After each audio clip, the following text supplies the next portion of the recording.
পয়লা June থেকেই 10টি নতুন নিয়ম, যার ফলে ব্যাপক প্রভাব পড়তে পারে আপনার ব্যক্তিগত জীবন। চাই আপনি ধনী হন অথবা গরিব, চাকুরিজীবী হন অথবা মধ্যবিত্ত খেটে খাওয়া মানুষই হন না কেন, কারণ এর মধ্যে এমনও একটি নিয়ম লাগু হতে চলেছে যার ফলে ঘোর সংকটে পড়তে পারে দেশবাসী। অন্যদিকে আবার এমনও একটি নিয়ম লাগু হচ্ছে যার ফলে মুখে হাসি ফুটতে পারে গরিব মধ্যবিত্ত পরিবার। এর সাথে পশ্চিমবঙ্গবাসীর জন্য রয়েছে 3টি দারুণ সুখবর। যদি আপনার ব্যাংকের বই থেকে থাকে, চাই সেটি যে কোনো ব্যাংকেরই হোক না কেন, অথবা যদি আপনি ইউপিআই বা মোবাইল থেকে টাকা ট্রান্সফার করে থাকেন, অথবা যদি আপনার বাড়িতে রান্নার গ্যাস থেকে থাকে, চাই সেটি ইন্ডিয়ান, ভারত অথবা এইচপি যে কোনো গ্যাসই থাকুক না কেন, এটিএম থেকে শুরু করে একাধিক নিয়মে আসছে আমূল পরিবর্তন, যার ফলে ব্যাপক পরিমাণে প্রভাব পড়তে পারে গোটা দেশ জুড়ে। একই সাথে রয়েছে যারা এখনো পর্যন্ত আবাস যোজনার ঘরের টাকা পাননি, অথবা যারা আবাস যোজনায় ঘরের টাকা পেয়েছিলেন প্রথম কিস্তির। একই সাথে অন্নপূর্ণা ভান্ডারের নতুন ফর্ম এসেছে, কারা এই অন্নপূর্ণা ফর্ম ফিল আপ করার পরে টাকা পাবে, কারা পাবে না, এবং যারা লক্ষ্মীর ভান্ডার প্রকল্পের টাকা পেতেন। একই সাথে যদি আপনার কাছে রেশন থেকে থাকে, চাই সেটি যে কোনো রেশন কার্ডই থাকুক না কেন, যদি আপনি রেশনে মাল তুলে থাকেন, এর সাথে যদি আপনার কাছে প্যান কার্ড থেকে থাকে, পশ্চিমবঙ্গে নতুন সরকার আসার পরই একাধিক পরিবর্তন আসছে রাজ্য জুড়ে। আর রাজ্যে মূলত থাকে পয়লা জুন থেকে ঠিক গোটা দেশ জুড়ে কোন কোন নিয়মে আসছে বড় পরিবর্তন, এবং রাজ্য জুড়ে কোন কোন নিয়মে আসছে পরিবর্তন, এটা নিয়ে বিস্তারিত আলোচনা। অতি স্বল্পক্ষণের ভিডিও, মোটেও স্কিপ না করে শেষ পর্যন্ত দেখবেন। আলোচনা শুরু করার পূর্বে আপনাদের কাছে একটা রিকোয়েস্ট, ভিডিওটিকে অবশ্যই একটি লাইক করে জনস্বার্থে প্রচুর শেয়ার করবেন, কারণ আপনার একটা শেয়ার দ্বারা অন্যজনের জানতে অনেকটাই সুবিধা হবে। চলুন দেখে নেওয়া যাক বিস্তারিত। তো ফ্রেন্ডস, প্রত্যেক মাসের ইংরেজির প্রথম তারিখ থেকেই একাধিক নিয়মে বড় পরিবর্তন দেখা যায়। বেশ কিছু পুরাতন নিয়ম বন্ধ করে দিয়ে নতুন নিয়ম চালু হয়, যে নিয়মগুলির ফলে ব্যাপক প্রভাব পড়ে সাধারণ গরিব মধ্যবিত্ত পরিবারদের জনজীবনে। আর এ মাসেও তার বিপরীত নয়, এ মাসে একাধিক বড় বড় সিদ্ধান্ত নিতে চলেছে রাজ্য সরকার এবং কেন্দ্র সরকার, যার ফলে আমূল পরিবর্তন আসছে জুন মাসের পয়লা তারিখ থেকেই। আর এই নিয়মগুলির ফলে কোন নিয়মে গরিব মধ্যবিত্ত পরিবারদের মুখে হাসি ফুটতে পারে, আবার কোন নিয়মে অতিষ্ঠ হতে পারেন। প্রথমত, প্রত্যেক মাসের ন্যায় ইংরেজির প্রথম তারিখ থেকেই এ মাসে রান্নার গ্যাসের দামে আমূল পরিবর্তন দেখা দিতে পারে। তবে এতদিন পর্যন্ত বাণিজ্যিক সিলিন্ডারের দাম বেড়েছে, এবারে বাণিজ্যিক সিলিন্ডারের দাম তো বাড়ার সম্ভাবনা রয়েছে, সাথে গৃহস্থ রান্নার গ্যাসের দাম আরো বেশ কিছুটা বাড়তে পারে, যার ফলে অনেকটাই সংকটে পড়বে গরিব মধ্যবিত্ত পরিবারগুলি। এর সাথে রান্নার গ্যাসের সাথে সাথে পেট্রোল ডিজেলের পর্যন্ত। অন্যদিকে এর সাথে ব্যাংকিং নিয়মে আসছে 3টি আমূল পরিবর্তন। দেখুন, প্রত্যেকের আমাদের ব্যাংকের বই রয়েছে। এবারে ব্যাংকের নিয়মের যে পরিবর্তনগুলি আসছে, এই নিয়মগুলি যদি না আপনি জানেন, তাহলে আগামী দিন থেকে কিন্তু ঘোর সমস্যায় পড়তে পারেন। প্রথমত কথা, এবারে সরকারি কোনো প্রকল্প টাকা পেতে গেলে এবার থেকে সরাসরি ডিবিটি লিঙ্কের মাধ্যমেই আপনি টাকাটা পাবেন।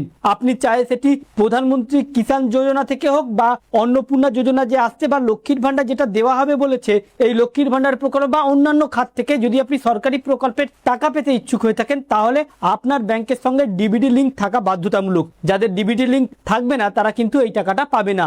একই সাথে ডিজিটাল লেনদেনের জালিয়াতি রুখতে বা ফ্রড রুখতে national payment corporation of India অর্থাৎ এনপিসিআই কড়া নিয়মে আনছে কড়াকড়ি। বলছে নতুন নিয়ম অনুযায়ী সমস্ত ইউপিআই অ্যাপে টাকা পাঠানোর আগে প্রাপকের ব্যাংক অ্যাকাউন্ট নথিভুক্ত আসল নামটি স্ক্রিনে ভেসে উঠবে, অর্থাৎ কোনো ভুয়ো কিউআর কোড বা মোবাইল নাম্বার বা ইচ্ছে মতো নাম ব্যবহার করে আর প্রতারণা করা যাবে না। টাকা পাঠানোর আগে আপনি নিশ্চিত হতে পারবেন যে সঠিক মানুষের কাছে সেই টাকাটি যাচ্ছে কিনা, সেই টাকাটি সঠিক মানুষের কাছে যাচ্ছে কিনা।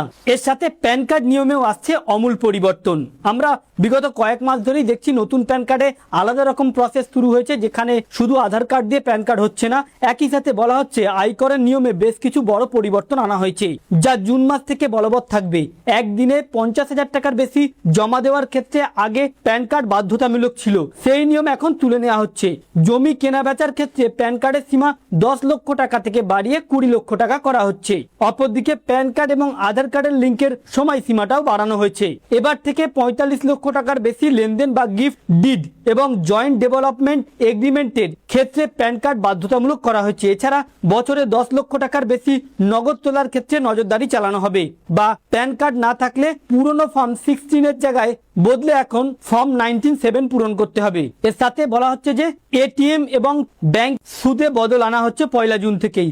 জুন থেকে কিছু ব্যাংক তাদের এটিএম নিয়ম এবং ফিক্সড ডিপোজিটের সুদের হার পরিবর্তন করতে পারে। ইতিমধ্যে এইচডিএফসি ব্যাংক তাদের ইউপিআই এটিএম ক্যাশ উইথড্রকে ফ্রি এটিএম লিমিটের মধ্যে অন্তর্ভুক্ত করেছে। অন্যদিকে পাঞ্জাব ন্যাশনাল ব্যাংক কিছু ডেবিট কার্ডের দৈনিক টাকা তোলার সীমা কমিয়েছে। একই সাথে রিজার্ভ ব্যাংক মুদ্রানীতি বাজারে লিকুইডিটির উপর ভিত্তি করে জুন মাসে ফিক্সড ডিপোজিটের সুদের হারও কম বেশি হতে পারে বলে জানিয়েছে। এর সাথে যে সকল মা ও বোনেরা লক্ষ্মীর ভান্ডারের টাকা পেত, যারা টাকা পাওয়ার আশায় ডিবিডি লিঙ্ক করে রেখেছেন, এবারে তাদের জন্য অন্নপূর্ণা ভান্ডারের ফর্ম শুরু হয়েছে, যা প্রায় সকলেই জেনে গিয়েছেন। এই অন্নপূর্ণা ভান্ডারের ফর্ম যদি আপনি সঠিকভাবে ফিল আপ করতে না পারেন, অর্থাৎ 13 পাতার যে ফর্মটি রয়েছে এই ফর্মটি যদি সঠিকভাবে ফিল আপ করতে না পারেন, তাহলে কিন্তু এই যে 3 মাস টাকা দেওয়া হবে বলা হয়েছে, অর্থাৎ অন্নপূর্ণা যোজনার টাকা পাবেন, তারপরে আপনি সঠিকভাবে ফিল আপ করে ফর্ম জমা দিলে তারপর থেকে আপনি ফর্মটি আপনার অ্যাকসেপ্ট হলে তবেই অন্নপূর্ণা ভান্ডার থেকে টাকা পাবেন, নতুবা আপনি লক্ষ্মীর ভান্ডার অন্নপূর্ণা ভান্ডার দুটোই আপনার বন্ধ হয়ে যাবে।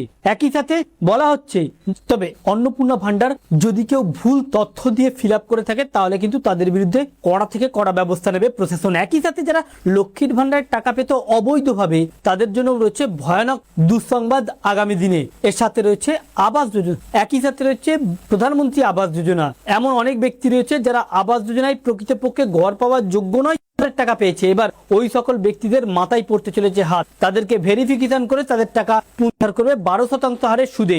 অপরদিকে জানানো হচ্ছে যারা প্রকৃতপক্ষে ঘর পাওয়ার যোগ্য প্রধানমন্ত্রী আবাস যোজনা, তাদের জন্য নতুন আবেদনপত্র শুরু হতে চলেছে অতি দ্রুত। তো ফ্রেন্ডস, এই ছিল মূলত বিশেষ আপডেট যা আগামী 1 জুন থেকেই লাগু হতে চলেছে গোটা দেশ জুড়ে। আমাদের উদ্দেশ্য গোটা দেশ এবং রাজ্য জুড়ে আমাদের উদ্দেশ্য ছিল এই আপডেটগুলি আপনাদের সামনে উপস্থাপন করা, যাতে আপনাদের জানতে সুবিধা হয়ে থাকে। ভালো লেগে থাকলে ভিডিওটিকে অবশ্যই একটি লাইক করে শেয়ার করবেন। Thank you friends, thank you for watching.